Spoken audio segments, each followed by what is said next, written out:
Hello everyone, this is me Saurabh Yadav and welcome back to channel once again. तो आज हम पढ़ने वाले हैं डेरिवेशन ऑफ बर्नौली थ्योरम, जो कि क्लास 11th की मोस्ट इंपॉर्टेंट डेरिवेशन है। ठीक है, ये आपके बोर्ड एग्जाम्स में बहुत ही ज़्यादा पूछी जाती है, तो आई होप आप इसे अच्छे से प्रिपेयर कर लेना। आपकी बहुत ही हेल्पफुल होने वाली है आपके बोर्ड एग्जाम्स के लिए और आपके जो से 6 मंथली जो से हाफ ईयरली एग्ज़ाम्स होते हैं उनके लिए भी। ठीक है, सो बात करते हैं डेरिवेशन ऑफ बर्नौली थ्योरम की। ठीक है, तो इसमें कुछ चीज़ें होती हैं जो मैं आपको पहले कम्प्लीटली बता दूंगा, उसके बाद हम अपनी जो सी डेरिवेशन है वो स्टार्ट करेंगे। ठीक है, आपको यहाँ पर डेरिवेशन की जो डायग्राम दिख रहा होगा बर्नौली थ्योरम का। ठीक है, ये भी मैं आपको भी अच्छे से एक्सप्लेन कर दूंगा कि ये डायग्राम ऐसा क्यों बनाया गया है। ठीक है, इसकी वजह क्या है कि हमने H1 को इतना ऊपर लिया, H2 को नीचे लिया है। हर एक चीज़ आपको मैं डिटेल में बताऊंगा। ठीक है, सो स्टार्ट करते हैं। सबसे पहले बात करते हैं नॉन विस्कस। नॉन विस्कस का मतलब होता है कि फ्रिक्शनल फोर्स ज़ीरो होनी चाहिए। ठीक है, ये डेरिवेशन ऑफ बर्नौली थ्योरम्स में ये पूछा जाता है कि जो सा फ्लूइड है वो नॉन विस्कस होना चाहिए, मींस फ्रिक्शनल फोर्स उसकी ज़ीरो होनी चाहिए। ठीक है, आई होप आपको फ्रिक्शनल फोर्स पता होगी। इनकम्प्रेसिबल का मतलब होता है कि जो चीज़ प्रेशर अप्लाई करने के बाद भी कंप्रेस ना हो। ठीक है, सो कहने का मतलब है जो सी यहाँ पर आपको ये दिख रहा है, एक सेकंड मैं आपको कंप्लीटली बताता हूँ। जैसा कि आपको दिख रहा होगा कि ये और ये, ठीक है, कहने का मतलब ये चीज़ें फ्लूइड को कंप्रेस ना करें। ठीक है, दबाएं ना, वो चीज़ पूछी है। सेकंड बात की स्ट्रीमलाइन फ्लो। बड़ी स्ट्रीमलाइन फ्लो क्या होता है, आप लोगों ने देखा होगा कि जब आर्मी की जब परेड होती है तो कैसे होता है, हर एक सोल्जर बिल्कुल लेफ़्ट राइट लेफ़्ट करके चलते हैं ना, बिल्कुल लाइन वाइज सीक्वेंस वाइज चलते हैं। मतलब अगर एक ऐसे होता है ना, ऐसे होते हैं ना सोल्जर्स, तो जैसे पहले एक जाता है, फिर दूसरा आता है, फिर तीसरा, फिर चौथा, है ना। तो ये क्या है, ये एक टाइप का स्ट्रीमलाइन फ्लो होता है। ठीक है, जो कि जो सी यहाँ पर मॉलिक्यूल्स हैं, वाटर मॉलिक्यूल्स हैं, वो सब यही चीज़ फॉलो करते हैं, स्ट्रीमलाइन। ठीक है, स्ट्रीमलाइन फ्लो को फॉलो करते हैं। और उसके बाद करते हैं फ्रिक्शनल फ्री फ्लो का मतलब क्या होता है। सो फ्रिक्शनल हमें पता लग रहा है कि फ्रिक्शन के बारे में बात कर रहा है। ठीक है, जो जो सा फ्लो है उसका जो सा फ्रिक्शन है वो ज़ीरो होगा। ठीक है, फ्रिक्शनल फ्री फ्लो ज़ीरो होना चाहिए। और अब बात करते हैं कि what is kinetic energy, what is potential energy, what is pressure energy, है ना। ये सारी चीज़ें मैं आपको अच्छे से एक्सप्लेन कर दूंगा। अभी फ़िलहाल आप ये देखो, kinetic energy plus pressure energy plus pressure sorry kinetic energy plus potential energy plus pressure energy is equal to constant होनी चाहिए। ठीक है, आई होप आपको क्लियर हो गया होगा। और कुछ की वर्क्स हमने दिए हुए हैं। ठीक है, यहाँ पर पहले हम डायग्राम के बारे में डिस्कस कर लेते हैं, फिर उसके बाद में हम की वर्क्स के बारे में भी बात करेंगे। ठीक है जी, तो अभी यहाँ पे आप देख सकते हो ये डायग्राम बना हुआ है। ठीक है, ये एक होल है। ठीक है, इसका हमने नाम रख दिया A1, इसका नाम रख दिया हमने A2। ठीक है, अब आप देख सकते हो कि A1 का जो सा होल है उसका वो काफ़ी उसका बड़ा माउथ हमने बनाया है, इसका हमने छोटा मुंह को बनाया है। तो यहाँ पे देखो जो सा हाइट है वो A1 की ज़्यादा है, सॉरी हाँ A1 की ज़्यादा है। हाइट को हमने H1 से डिनोट कर दिया यहाँ पर। ठीक है, और H2 की हाइट कम है। अब आप मेरी बात समझो कि ये सपोज एक पॉइंट बन गया ना, इधर से भी पॉइंट, इधर से भी पॉइंट, है ना। सी डी दो पॉइंट बन गए हैं ना, सी और डी दो पॉइंट्स आ गए हैं ना। अब हम क्या करेंगे कि जो से पॉइंट्स हैं यहीं से हमने हर एक चीज़ इन पॉइंट्स के लिए ले लेनी है। कैसे, A1 है, ठीक है, ये A2 है। अब मेरी बात सुनो, कोई भी चीज़ अगर वो जा रही है, ठीक है, तो उसकी कुछ ना कुछ वेलोसिटी होगी, कुछ ना कुछ टाइम ट्रेवल होगा, तो हमने V1 ले लिया। ठीक है, अब प्रेशर भी कुछ ना कुछ लग रहा है तो हमने P1 प्रेशर ले लिया। ठीक है जी, अब यहाँ पर हमने क्या किया है, यहाँ पर A2 का पॉइंट है तो हमने यहाँ पर भी प्रेशर लग रहा है, यहाँ पर हमने P2 प्रेशर ले लिया, V2 वेलोसिटी ले ली। ठीक है, और H2 क्या है, इस पॉइंट की हाइट ले ली हमने। अब आप खुद ही देखो कि जो से इस पॉइंट की हाइट है और इस पॉइंट की हाइट है, किसकी हाइट ज़्यादा है। आपको ही पता लग रहा है कि H1 की हाइट ज़्यादा है as compare to the H2।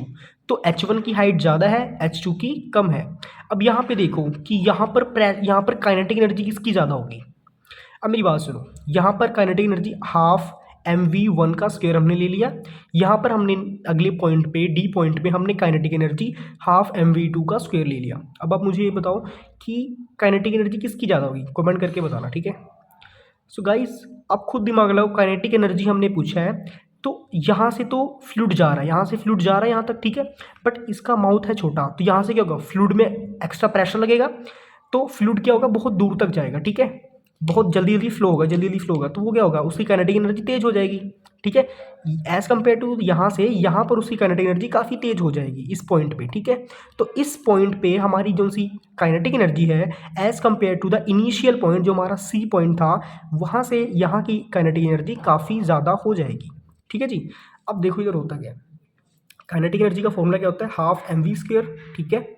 और पोटेंशियल एनर्जी का फॉर्मूला होता है M G H, mass, gravitation constant और हाइट। What is the value of gravitation constant, 9.8 meter per second, ठीक है। ग्रेविटी जिसे बोलते हैं हम, ठीक है, उसकी बात मैं कर रहा था। वर्क डन क्या होगा, पी डी वी, ठीक है। अब इसमें एक चीज़ और चीज़ होगी, ठीक है, वो है कंजर्वेशन लॉ ऑफ एनर्जी, ठीक है। ये भी हम बीच में लाएंगे। अब आप मुझे ये बताओ कि इसमें वेलोसिटी किसकी ज़्यादा है।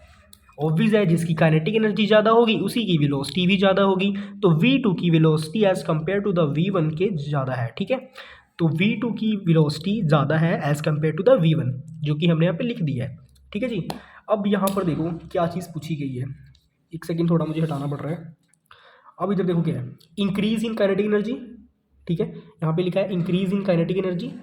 तो अब मुझे ये बताओ कि जब हम कुछ निकालते हैं, माइनस करेंगे तो ज़्यादा में से कम वाले को माइनस करेंगे ना, तभी तो निकलेगा, ठीक है जी। तो हमने क्या करना है यहाँ पर, ज़्यादा वाला कौन सा है, ये वाला ज़्यादा है, हाफ एम वी टू का स्क्वायर, ये वैल्यू ज़्यादा है, ठीक है। ये वैल्यू किस चीज़ की है, ये काइनेटिक एनर्जी की वैल्यू है, ठीक है जी। और ये A2 पॉइंट की वैल्यू है, ठीक है।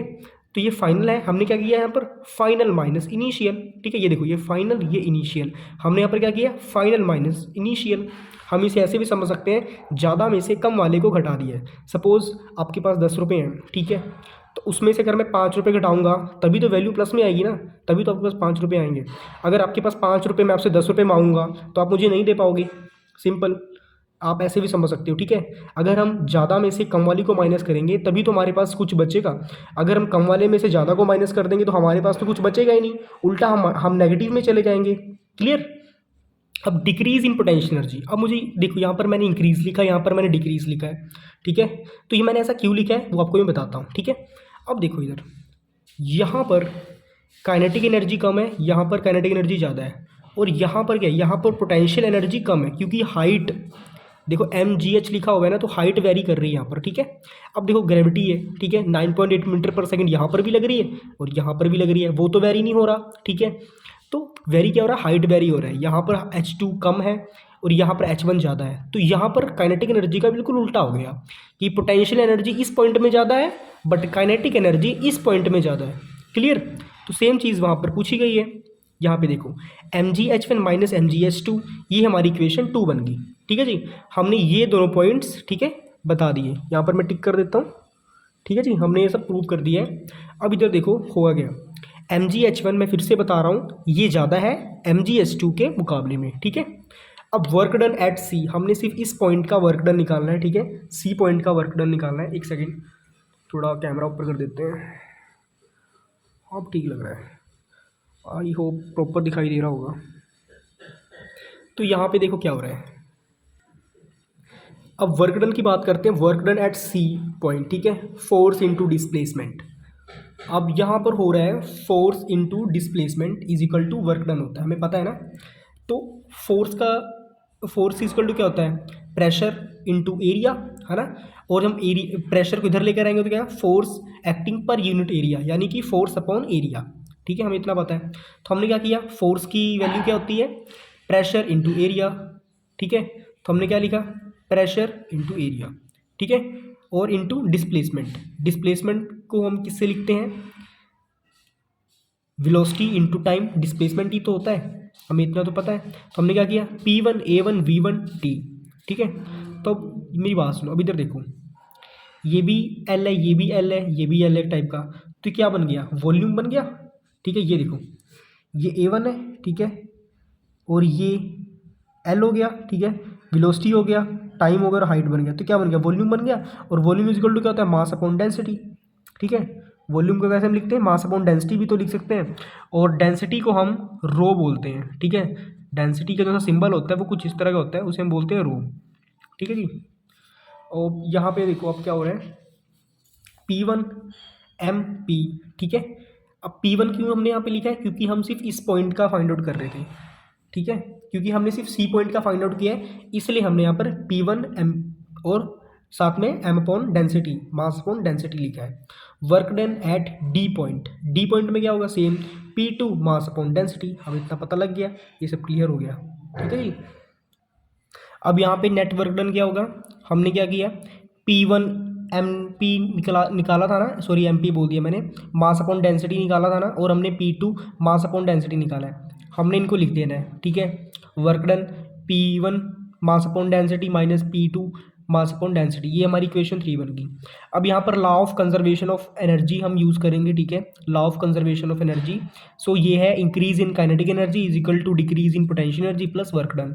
हमने same increase in kinetic energy की जो वैल्यू थी हमने वो लिख दी यहाँ पर, जो सी हमारी पोटेंशियल एनर्जी की जो सी वैल्यू थी हमने वो लिख दी, mgh1 minus mgh2 plus P1 mass upon density plus minus P2 mass upon density. यहाँ पर माइनस आएगा, ठीक है, गलती से प्लस हो गया था, ठीक है जी।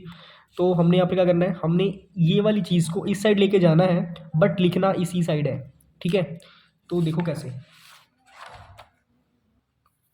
ये देखो हमने इस चीज़ को इस साइड ही लेकर आए हैं, ठीक है, और ये वाली चीज़ को हम इस साइड ही लेकर गए हैं, बट लिखा हमने सिर्फ इस साइड है, इसलिए दोनों वैल्यू पॉजिटिव में आ गई हैं, ठीक है। आप करके देख लेना, सेम वैल्यू यही आएंगी, ठीक है।